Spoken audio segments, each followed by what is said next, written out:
Hi guys, my name is Kazuma, and I want to show you guys another one of my deck, which is the Valkyrian deck. Now, this deck is very fun to play. It's friendly for beginners in my opinion. It's the same as Royal Paladins, and I really like this deck because this deck is known as the Force One spammer, and of course, when battling Valkyrian, many people would usually be afraid because it's a freaking grade 5. And it's one of my favorite decks as well. I have a lot of favorite decks, but of course, my number one will always be Nova Grapplers and Link Joker. But of course, Genesis is pretty good as well. So I'm gonna go show you guys. I'm gonna go show you guys my deck. Okay, let's start. First of all, of course, you would need Giant Deity of Distant World Valkyrian. You need 4 of these guys. This card cannot be ridden. When a non-astral plane is retired this unit, of course, you can only place this unit on an astral plane, which is this. You can only place Valkyrian on an astral plane, which is this. Next, when this unit is placed, look at the 5 cards at the top of your deck and pick one of them, and that's going to be equal to your drive check. And if it's another Valkyrian, it's going to be a quadruple check. And of course, shuffle your deck, and the cards in the drive check, you have to put them into the soul. Many people would have the mistake of putting them in the hand. Sorry, that's not how it works. You place those in the soul. So okay, that's number 1. Next,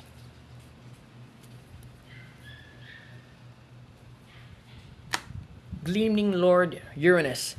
If you have 5 or more force markers, your back row becomes an astral plane. When placed, Soul Blast 2, Imaginary Gift, Force. So this unit grants you the ability to get 2 Imaginary Gift Force in 1 turn, and that's magnificent in my opinion. And there are some people I've met that are able to make a budget deck of spamming this with Force 2 instead, and I think that's also a great idea. But I like the original version, which is Force 1. So, of course, you would need Uranus for that. Next,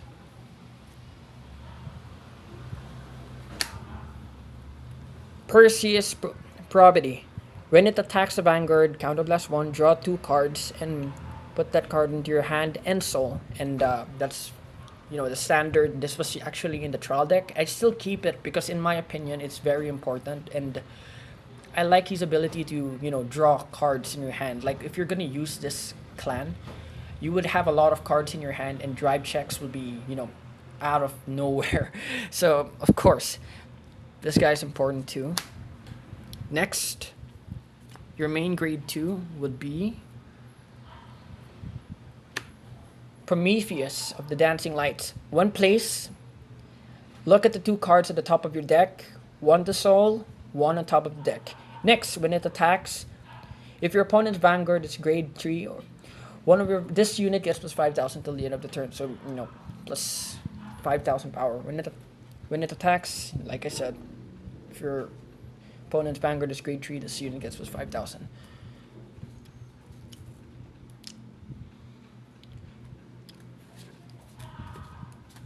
Next is, I only keep like 1 of this guy because you already have enough in your soul.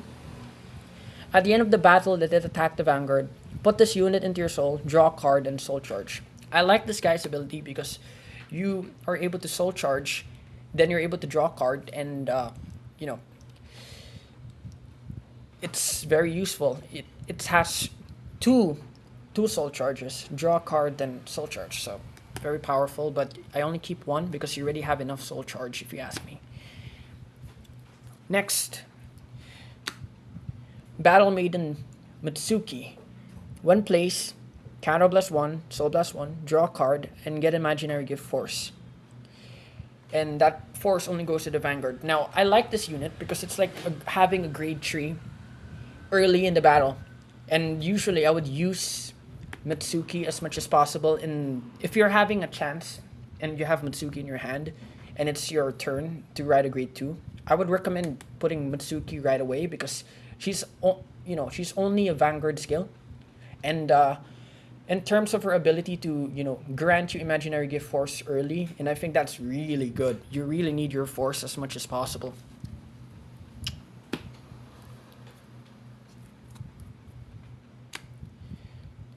Perfinos of Holy Verse. Perfinos of the Holy Verse. Alright. When it attacks, while boosted, counter +1. If your Vanguard is an astral poet, get imaginary gift force and add it to the Vanguard. So this helps you get more imaginary gift force. So, it helps you, like I said, many of the strategies in this deck, it's just to help you get Valkerion to work as much as possible. Because your main goal is to have Valkerion work.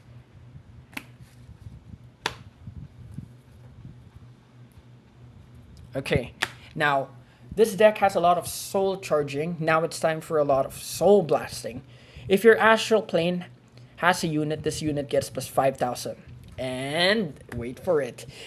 Soul Blast tree. Choose one of your astral deity, and until the end of the turn, when that unit would attack, it battles all of your front row units of your opponent. So it makes your Valkerion, which is already a big threat. This guy's a big threat on his own already. It makes your Valkerion even scarier. It makes him similar to Dragonic Kaiser Vermilion. It challenges all of your front row units. So it's really worth the counterblast tree.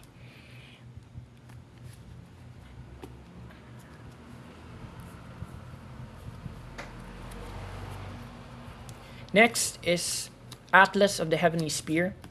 I would recommend spamming this guy a lot. Like if you have this in the, if you have this guy, do not ride him as a grade 1. That's usually my advice.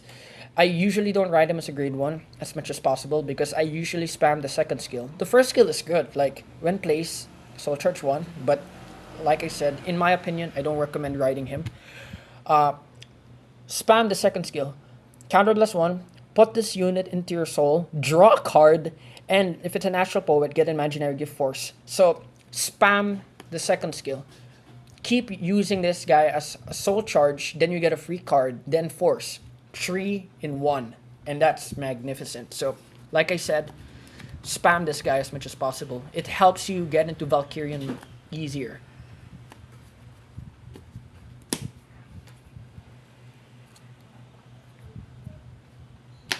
Diana of the Moonlight. When it attack boosted hits, counter +1, soul blast, force, of course. Then, if it's a natural poet, counter charge. This is used for counter charging and to get another imaginary gift force.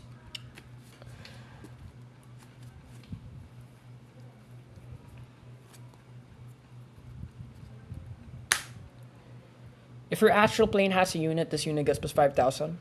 Plus 5k. If your astral poet is placed in the Vanguard, discard a card from your hand, rest this unit, and you get a free force on your marker. It helps you get a free force and plus 5k power up. So it's very simple. Next, one of this and one of this. I love these two, but I don't have time to put a lot of them, and I don't want to put a lot of them because it's kind of risky. Okay, let's go for Witch of Frogs Melissa. When placed from hand, Soul Blast tree, your opponent looks at the same number of cards in the top of his deck or her deck, and the rear guards call them within. Okay, I'll try to summarize the skill.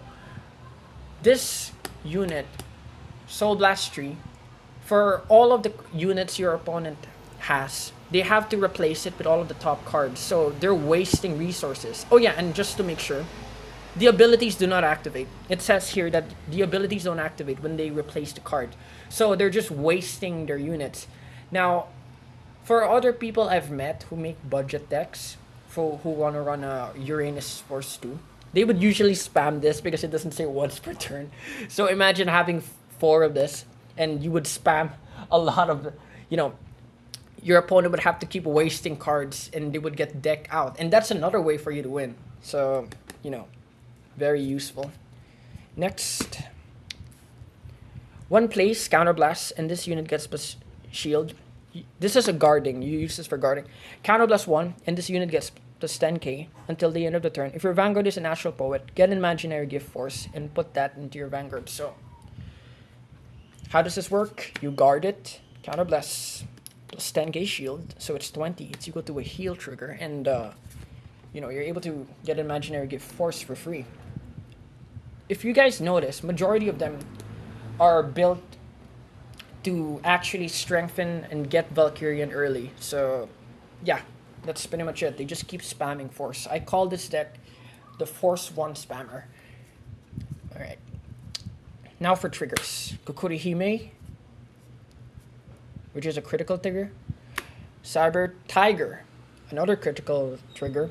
Next, Witch of Big Pots, Laurier.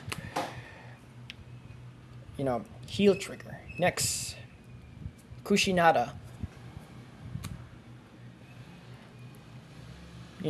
The standard, new perfect guard. It's grade 0, very useful. And of course, my starting Vanguard is Pan of the New Style. Anyways, my comments about this deck is that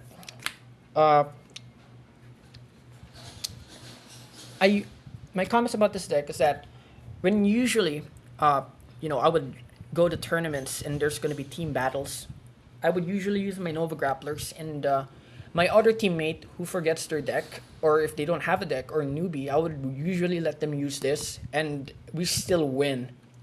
I would rate this deck, my deck profile, around, let's say, this is a mid to B to A rank. It's not as strong as my Nova Grapplers, but this thing can bite. Like, it can really bite. It has heavy power. And I can actually show you guys, how many force markers this thing has. And so you guys will know. 1, 2, 3, 4, 5, 6, 7, 8, 9, 10. And you're probably thinking that's a lot of force markers, and I'm telling you, you got no idea. This deck can actually reach up to 10 force markers. So, like I said, this deck really relies on force markers. So, that's pretty much it. Anyways, I think that's all for today. If you guys, have any comments, suggestions, or whatever, you guys can always, go to my socials. I'm usually more active in Discord, and I also have a Discord channel. I do gamings and other stuff. Anyways, I think that's it. That's all for today, and I hope you guys enjoyed.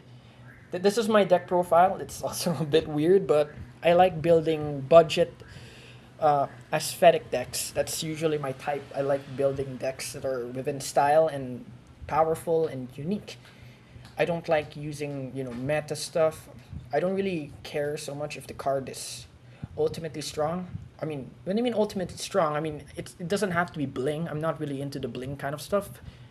But I think that's it. You guys get the picture. Anyways, that's all. Peace out.